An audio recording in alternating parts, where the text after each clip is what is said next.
The next thing that I would like to do is to introduce Mr. Dale Stewart. Dale has been principal at Apollo High School. He's been administrator. Gosh, Dale, is there anything you haven't done? Not much? There's a few things he hasn't done. Dale is going to do a short remembrance for us from Mr. Bubby Wheeler. If I took just a survey looking over the crowd and kind of working the crowd tonight, and I'm not going to have you do it, but if I had people stand who were students when Mr. Wheeler was principal at Davis County High School, you would be amazed at the number of people that would be standing here tonight.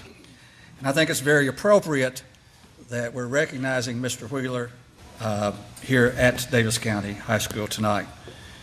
Before I put on my readers, I graduated with Senator Joe Bowen, and we took great pride at one time that we both got our readers from the dollar store.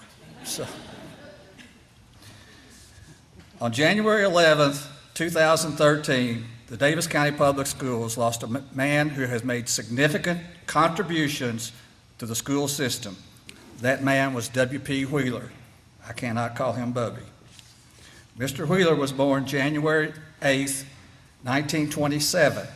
After graduation from high school, he served in World War II, where he was a member of the 82nd Airborne Division of the U.S. Army. So he left high school at the age of 17 and 18, serving his country in World War II. That's why they call it the Greatest Generation. Upon returning from the military, he enrolled and graduated from college. He then started a career in education at Utica High School. So some of you you might not know, but Utica was once a high school where he taught, coached, and became an administrator. He was chosen to lead the new Davis County High School. When it was first opened, Mr. Wheeler in 1958 was the first principal. He retired in 1982 after 24 years at the school. During his tenure, the reputation and the stature of Davis County High School grew by leaps and bounds. He was chosen as Outstanding Young Man of Owensboro-Davis County in 1963 and served on the boards of many community organizations. He enjoyed entertaining friends at his home. Gary Keller was telling me about the legendary meals that they used to have there at his house. He was greatly respected by his peers, his other school administrators, and this was demonstrated by the fact that he was elected to the Board of Control of the Kentucky High School Athletic Association. To do that, you not only have to be elected by the principals locally, but by the principals of several regions.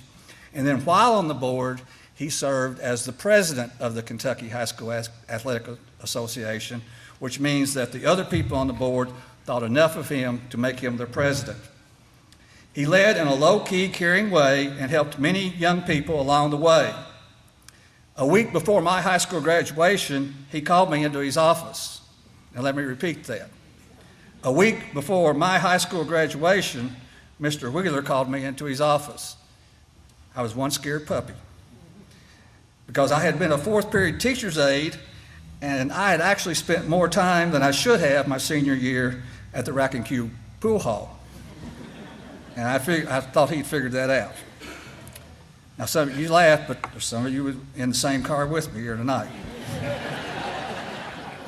Anyway, he asked me about my plans for college.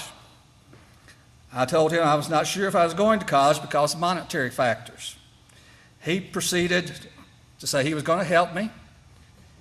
He located employment for the next 4 years at a place that several of you realize, Tishner's Gas Station and Hertz Rent-A-Car at the corner of 9th and Fredica, where Mr. Tishner made sure I got my college schedule first and the understanding that I would attend and graduate from Kentucky Wesleyan College.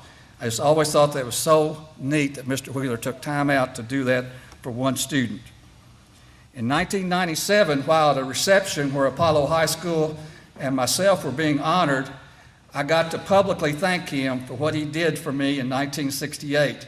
And I am ultimately sure along the way he helped a number of students, and that number is countless.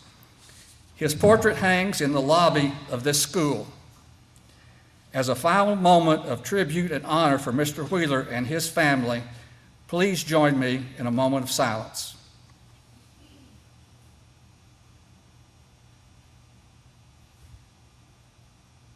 Thank you.